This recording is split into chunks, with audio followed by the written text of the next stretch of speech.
I'm here to argue today that possibly if you carry this sex addiction into your relationship with a spouse, it's actually going to make it worse.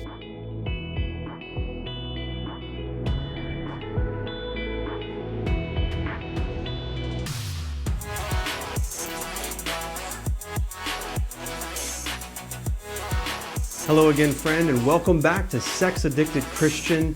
We're here to crush the shame, cultivate community, uncover the unseen, and take action. I'm your guide, as always, Jimmy Trent, and I've got a question for you. Did marriage fix your porn problem? I feel like if you've been paying attention for any amount of time to my videos, you would have been able to easily answer that question when you saw the thumbnail on YouTube. Jimmy doesn't think that married sex is going to fix my problem with sex. Well, if you answered that question before I answered, kudos to you. So my answer is no. Does that help? You know that in the very first post that I ever put up for Sex Addicted Christian was porn is not your problem. And if porn isn't the real issue and you think having a spouse, a husband, or a wife to be at your beck and sexual call, then you, friend, are in for a massive disappointment. It makes sense to me that you would think that because as a sex addict, almost everything in your life is seen through the lens of sex. But friend, listen to me. Sex is not the center of life. It just isn't. So we're going to make two primary points today. Porn is not about sex, and marriage is not about sex. So before we jump in today, I want to remind you to get the 4 pillars of a porn-free life. It's a free gift from me to you. It's a checklist format, super simple to work through, but it's going to be a deeper dive into these conversations that we're having every week here. I want to help you win, so go grab it at sexaddictedchristian.com. Click below if you're watching on YouTube. There's a link right there. If you're watching on Facebook, you can click the link right in there. It's my gift to you to walk towards your freedom. So stop right now, get that, come back, and let's continue the conversation. So our first point, porn is not about sex.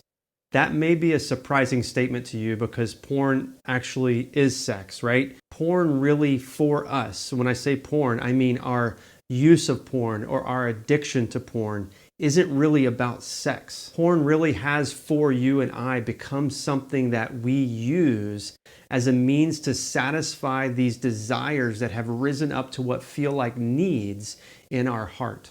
We run to porn because it gives us a sense of meaning or value or happiness temporarily. So your use of pornography or sex or relationships is often a way for you to escape from the things in your life. I believe that there's something in life right now that you just don't like, that you're uncomfortable with, that's stressing you. And that's what's drawing your attention towards pornography. So instead of facing those things, you keep running back to your addiction. Think about it in this term.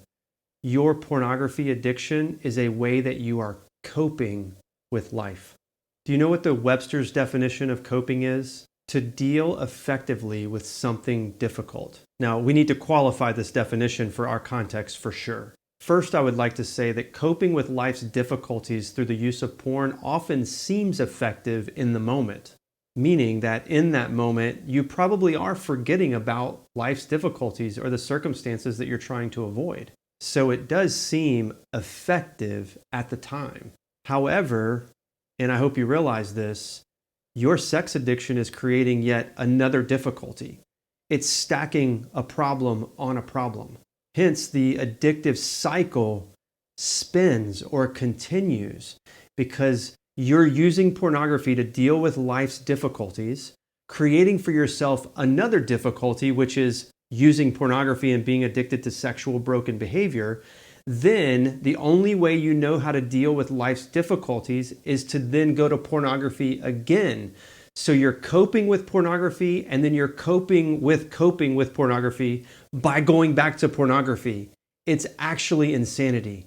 So hear me. Porn is not about sex. Porn is a way that you are avoiding real life and seeking comfort and escape in something that you can control.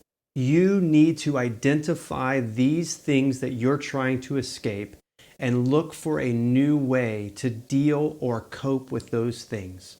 Our second point, newsflash, marriage is not about sex.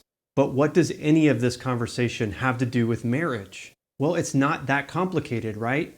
You've been thinking your porn use was a way to satisfy your sexual desire. I'm telling you, it's not that. So to think that then another way to satisfy your sexual desire would be go get a spouse so he or she can fulfill that part of you will only leave you disappointed further, because your sex drive, or the over sex drive that you have that's leading to addiction, is not rooted in sex itself. So it just won't be true that if you get a spouse and start having sex inside of marriage, that you'll use porn less. It just won't happen, because you won't be satisfied. And I would argue that you'll probably end up using pornography more, or escalating in your behavior that gets more and more risky, because you're continuing to try to use the same false coping mechanism to deal with it, but it doesn't work. So you look for more of it, or a different version of it, hoping that maybe a little more will get you what you want. So if porn addiction isn't a sex problem, sex will not solve it. And I'd like to take this moment to talk a little bit more about marriage in general then, because marriage isn't about sex. But what is it about? I believe marriage is about us living out our God-designed purpose to faithfully love another person in the context of a covenant. Don't get me wrong though. Sex is a part of marriage, and whenever the relationship is good and there aren't external factors influencing the physical side of sex, sex can be really good, but it's just a part of marriage. Serving your spouse selflessly inside of the marriage relationship is what marriage is truly all about. But selflessness isn't a trait of addicts. Addicts are pretty selfish people, and addicts make pretty poor spouses. So if you remain in your sex addiction and living selfishly, then marriage will simply expose more of that in you. So here's the deal. If we approach marriage as our sex relief plan, then you will likely get more trapped by your sex addiction. Living in such close quarters with another human being who's also a sinner will only create more issues for you.